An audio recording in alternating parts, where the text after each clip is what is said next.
Yeah, well, see, last summer, I was in the academy for 3 months. For invocation given by Mr. Kimmer and the pledge led by Mr. Smith. Almighty God, we give you thanks and praise for your great goodness towards us. Be with the council and the officials of the city as they go about the public business this evening. Lead, guide, and direct in all that they do. We also ask your continued blessings upon these United States of America as we approach the anniversary of our independence. These things we ask in Jesus Christ's name. Amen. Pledge allegiance to the flag of the United States of America and to the republic for which it stands, one nation, under God, indivisible, with liberty and justice for all.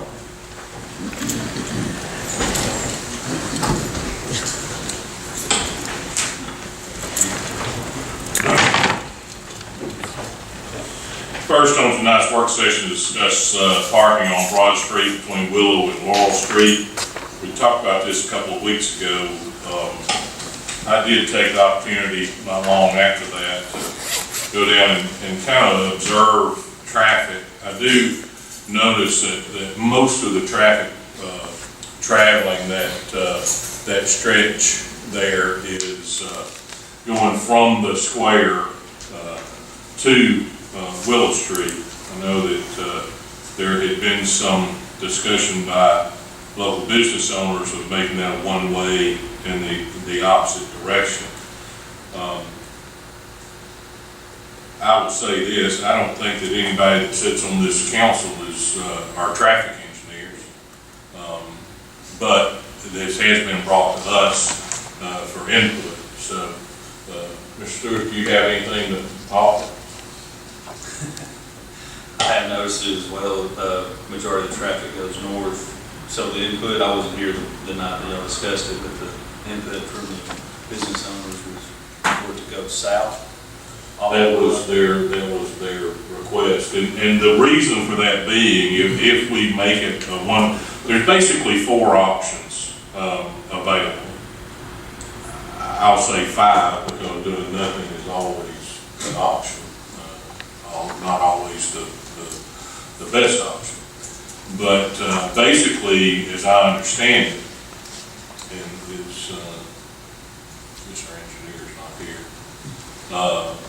would be to leave the traffic flow 2-way, but make one side parallel parking. So one option would be the eastbound side be parallel parking. The other option would be for the westbound side to be parallel parking. Those are 2 options. The other option would be for a one-way parking scheme, so all traffic would flow in one direction. So there again, one option would be traffic flowing from the square to Willow Street, but that would require some change to the timing, since Willow Street is also a state highway. Would require some change to the timing on the red light and some buried sensors to be put into place. I believe Mr. Smith was the approximate cost $30,000 for that. And then the other option again is one-way traffic flow from Willow Street to the square. That would not require anything. However, I do think that that's where the least amount of present traffic flow is coming from. Now, the only basis I have for that is my own observations.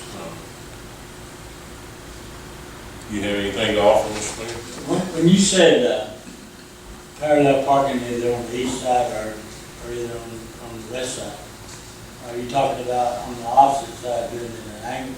Yeah, well, that's my understanding. Again, I'm not a traffic engineer, but my understanding would be that one side of the street would be parallel parking and the other side would be angle parking. Because they said either one of those solutions, you would lose approximately 4 parking spaces that's presently there on the to the parallel parking on both sides, which would make, give plenty of more traveling room. Take away 8. Common sense would tell me that, but again, common sense doesn't always play into factor here. But yes, common sense would tell me that you'd lose an additional 8 parking spaces. That's kind of out, then I would think. I wouldn't think that that would be certainly not optimum either way. Losing 4 is not optimum, but here again, I think that the traffic flow in that area is a major problem. You know, again, from personal experience, when you drive a truck, if there's a truck parked in a space there, and you're driving a truck, and you meet traffic, there is essentially no way for somebody's gonna have to give. But these dually trucks, especially, they stick out so far. That's right. I think probably what you're talking about, I don't know what difference the size would make. I think the real issue becomes if you're gonna make it a one-way, or two-way traffic flow. And if you're gonna make it a one-way traffic flow, do you do it from the square out and spend the additional money, to do that?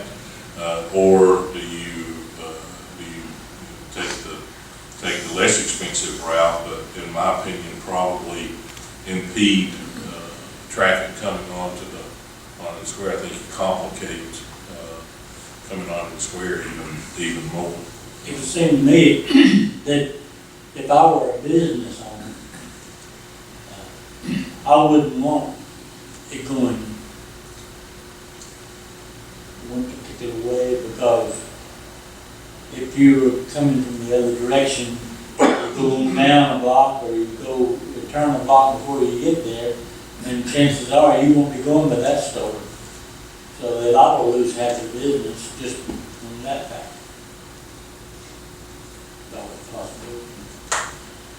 But I'm not a business owner. How many accidents have happened?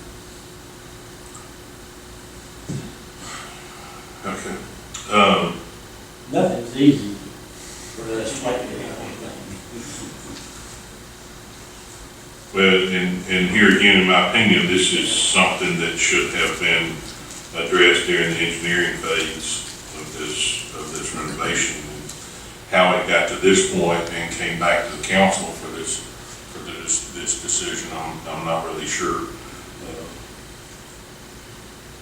Can I ask a question about, what was the $35,000 estimate for? That was to change the timing mechanism and things on the red light, you know, for the one-way traffic to come off of Willow? To continue on Broad to Willow, there. It would require my understanding again, is would require some changes, since that is a state highway, it would require some changes to the timing mechanism, things of that nature at the red light. And the $30,000 could be an estimate. I'm not really 100% sure on that number. We could ask for some more firm numbers. Could we get some more, could we have another meeting with some of the business owners as well? Yes. Okay, we'll move on. Next is discuss city council place 1 position. We announced the applicants, I believe week before last, or maybe it was last week. Any questions about the process that we'll go through to make this appointment? If not, we'll hear nominations next week. Next is discuss resolution regarding the Sano expansion. Mr. Light, I believe you're looking to acquire some property for expansion at the industrial park. Yes, sir. Or not you yourself, I should say, the IDB. The Industrial Development Board, our chairman, Blake Wright, and I are here tonight to talk to y'all a little bit about this.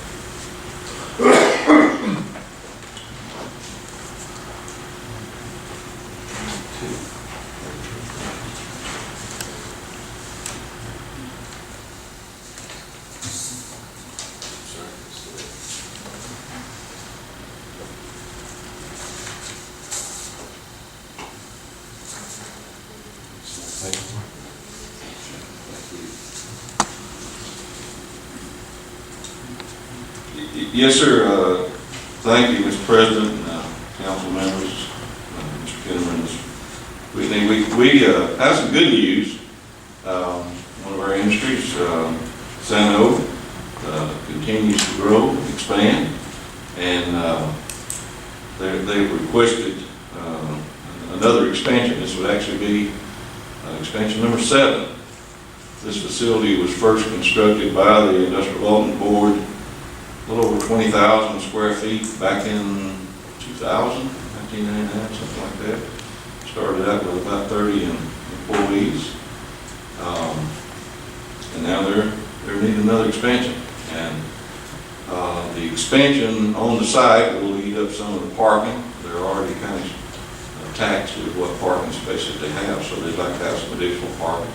So we've been able to acquire some property in close proximity to it that would allow us to expand the building about 30,000 square feet and accommodate the growth that they're picking up.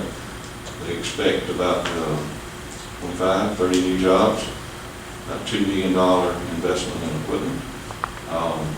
And so we need y'all's help with it. We've got to borrow some money, complete the expansion, acquire the property, create some parking to accommodate their growth. This is, I think in 2012 was the last time we did an expansion. They were about 190 employees then. They thought they may add about 50 folks with that expansion. Turns out they're over 300 employees now. Business has been very good, so they continue to grow. Provide, job opportunities for folks here in Scottsboro, and so we need y'all's help to sponsor some of this project, underwrite it, that we can borrow the money and get this expansion. Thank you, Tom. This letter is a letter of intent from the president there, San Jose America. We was pleased that he had some kind words to say about our previous work with them, and is excited about more growth. Any questions, comments? I've been here on almost every one of those, and everything they've ever said they do, they've done to a T, never once failed to cooperate and fulfill their obligation. And I think we have done the same. It's probably been one of the best working relationships between the business and the city as anything in this part of town. Yes, sir, indeed, they have. They've exceeded their expectations every time they've done an expansion. Been really good to work with them. Trying to keep a business, big business like that going while we were adding on building and parking. It's been quite a challenge, but they're great to work with and keep their production going, and it's just a good opportunity. They should end up with 330 or so employees by the time we finish this expansion. Most likely, y'all, they'll be looking for another site for any future expansions. We've about built this one out, and that's about what they like to do as far as manufacturing facilities, 350 or so. So it's probably the last expansion on this site. Well, Senator's certainly been a good corporate partner for Scottsboro, and we appreciate the work that the IDB and Blake and yourself have put forth in this relationship. So thank you. Thank you. We'll put that on next week.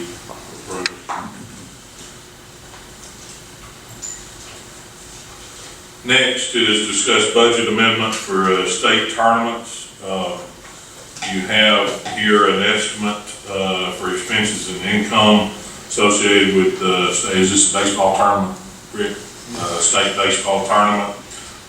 This will require a budget amendment in both the expenses and income. Any questions or concerns? Are they wanting us to give a total before that? No, sir. This would be, these are estimates only. So we would adjust not only it would be a budget amendment not only for expenses but also for income. So we're just balancing it out.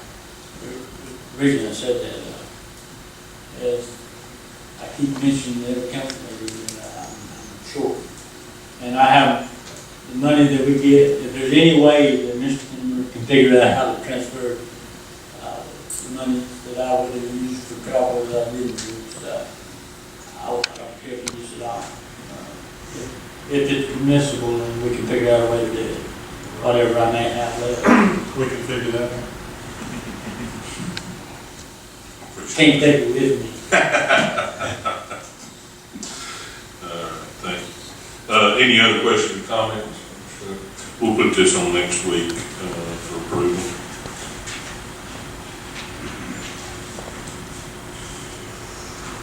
We'll move to delegations. Mr. Morgan?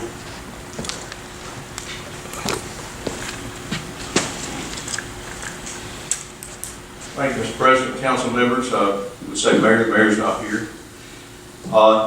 Just very shortly, from one citizen here, I wanted to express a concern about street closures when sidewalk repairs are being done.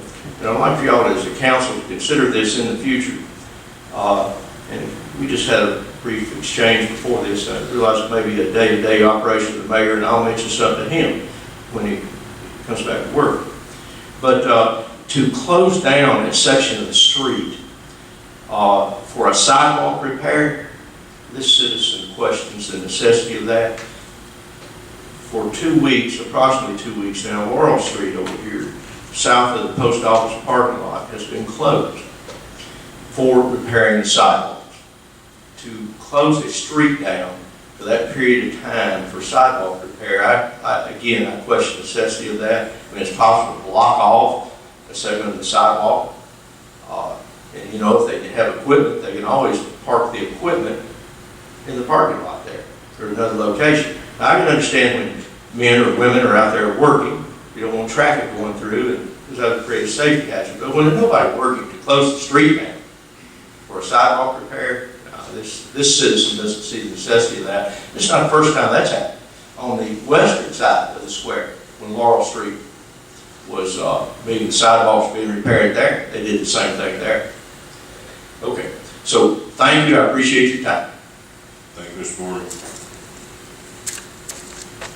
And as we discussed before, day-to-day operations, I'd refer you back to the mayor's office. All right, we'll move to reports. Mr. Mayor's not here. Mr. Stewart? I don't have anything. I'm coming at you. Mr. Smith? I don't. Ms. Phillips, do you have something?